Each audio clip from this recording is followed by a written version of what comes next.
ഇന്നത്തെ വീഡിയോയിലേക്ക് എല്ലാവർക്കും സ്വാഗതം. അപ്പോൾ ഇന്ന് ഞാൻ വന്നിട്ടുള്ളത് ഒരു വെറൈറ്റി വീഡിയോ ആയിട്ടാണ് ഞാൻ വന്നിട്ടുള്ളത്. അപ്പോൾ എൻ്റെ വീട്ടിലെ കുറച്ച് കുഞ്ഞു കുഞ്ഞു വിശേഷങ്ങളായിട്ടാണ് നിങ്ങളായിട്ട് ഷെയർ ചെയ്യുന്നുള്ളത്. അപ്പോൾ ഇതെല്ലാം തന്നെ എൻ്റെ വീട്ടിലെ മുയൽ കുഞ്ഞുങ്ങളാണ്. അപ്പോൾ എൻ്റെ മോന് പ്രത്യേക ഒരു താല്പര്യമാണ് മുയൽ കുഞ്ഞുങ്ങളോട്. 1-2 വർഷമായി അവരിങ്ങനെ വീട്ടിൽ തന്നെ വളർത്തുന്നത്. അപ്പോൾ കുറേ എണ്ണത്തിനൊക്കെ അങ്ങനെ വിറ്റ് കഴിഞ്ഞിട്ടുണ്ട്. ചെറിയ ചെറിയ കുഞ്ഞുങ്ങളൊക്കെ പെട്ടെന്ന് തന്നെ പ്രസവിക്കുന്നതുകൊണ്ട് കുറേ കുഞ്ഞുങ്ങളൊക്കെ പെട്ടെന്ന് തന്നെ ആവും. അപ്പോൾ ഇതിനെ പോറ്റി വളർത്താൻ നമുക്കൊരുപാട് കഷ്ടമുണ്ടെങ്കിൽ പുല്ലൊക്കെ പറിക്കാനൊക്കെ കുറേ ബുദ്ധിമുട്ടുണ്ട്. എങ്കിലും കാണാൻ നല്ല ഭംഗിയായിട്ടുള്ള മുയൽ കുഞ്ഞുങ്ങളാണിത്.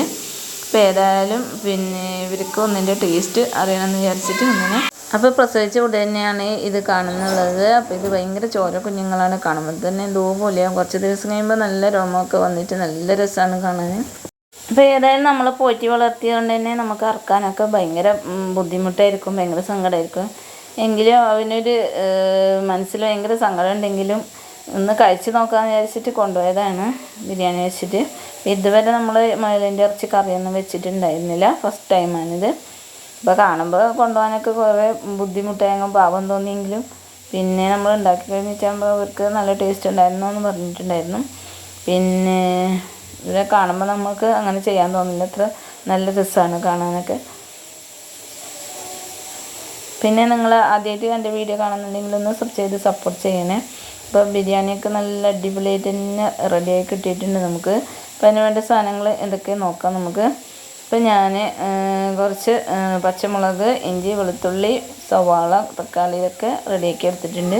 ഇതെല്ലാം തന്നെ നമുക്കൊന്ന് ചതച്ചിട്ട് റെഡിയാക്കി എടുക്കണം.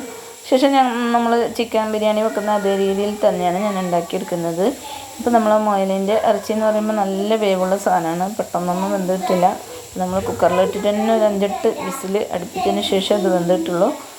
അപ്പോൾ ഞാൻ ആദ്യം തന്നെ ചെയ്യുന്നത് ജസ്റ്റ് ഒന്ന് ഫ്രൈ ചെയ്തെടുക്കുന്നുണ്ട്, ശേഷമാണ് ഞാനത് വേവിച്ചെടുക്കുന്നുള്ളത്. അപ്പോൾ ശരിക്കും പറഞ്ഞാൽ ഇതിൻ്റെ മീറ്റ് നമ്മളെ ചിക്കനും മട്ടനൊക്കെ പോലെ നമുക്ക് തോന്നിക്കും. അപ്പോൾ അതിന് വേണ്ടിയിട്ട് ഞാൻ കുറച്ച് ബസ്മതി റൈസ് ഒന്ന് കഴുകിയെടുക്കുന്നുണ്ട്. അപ്പോൾ നല്ല പോലെ നമ്മൾ മുയലിൻ്റെ ഇറച്ചിയൊക്കെ നല്ലപോലെ ഒന്ന് കഴുകി വെച്ചിട്ടുണ്ട്. മഞ്ഞൾപ്പൊടി, ഉപ്പ് ആവശ്യത്തിന്, മുളക് പൊടി ചേർത്ത് കൊടുക്കാം.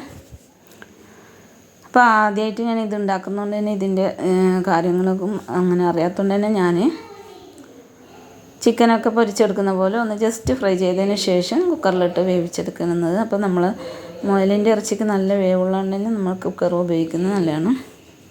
അപ്പോൾ ഞാൻ റൈസിന് വേണ്ടിയിട്ട് വെള്ളമൊക്കെ ഒന്ന് വെച്ച് കൊടുത്തിട്ടുണ്ട്. അതിലോട്ട് നമുക്ക് അരിയിട്ട് കൊടുക്കാം. നമ്മൾ ചോറും റെഡി ആയിട്ടുണ്ട്. ഇനി നമുക്കിതൊന്ന് മസാലയും കൂടി നല്ലപോലെ ഒന്ന് മിക്സ് ആക്കിയതിന് ശേഷം കുറച്ച് സമയം ഒന്ന് ദം ചെയ്ത് എടുക്കണം. അപ്പോൾ ഞാൻ ഫ്രൈ ചെയ്ത എണ്ണ എടുത്തിട്ടുണ്ട്. നമ്മൾ സവാള കട്ട് ചെയ്തത് കൂടെ തന്നെ നമ്മൾ ഇഞ്ചി, വെളുത്തുള്ളി, പച്ചമുളക് പേസ്റ്റ് കൂടി ആഡ് ചെയ്ത് കൊടുക്കാം. പിന്നെ നമ്മൾ ഫ്രൈ ചെയ്ത് വെച്ച റാബിറ്റിൻ്റെ മീറ്റ് കൂടി ഇട്ട് കൊടുക്കാം. അപ്പോൾ ഞാൻ തക്കാളി കൂടി ആഡ് ചെയ്തിട്ടുണ്ട്. നല്ലപോലെ ഒന്ന് മിക്സ് ചെയ്തതിന് ശേഷം ബിരിയാണി മസാല കൂടി ആഡ് ചെയ്തിട്ട് നമുക്കിതൊന്ന് വേവിച്ചെടുക്കാം. നല്ല സ്മെല്ലൊക്കെ വരുന്നുണ്ട്, അടിപൊളിയായിട്ട് തന്നെ ഒന്ന്. അപ്പോൾ എൻ്റെ ബിരിയാണി ഇഷ്ടമായാലൊന്ന് സബ് ചെയ്ത് സപ്പോർട്ട് ചെയ്യാൻ മറക്കല്ലേ. Okay, thank you.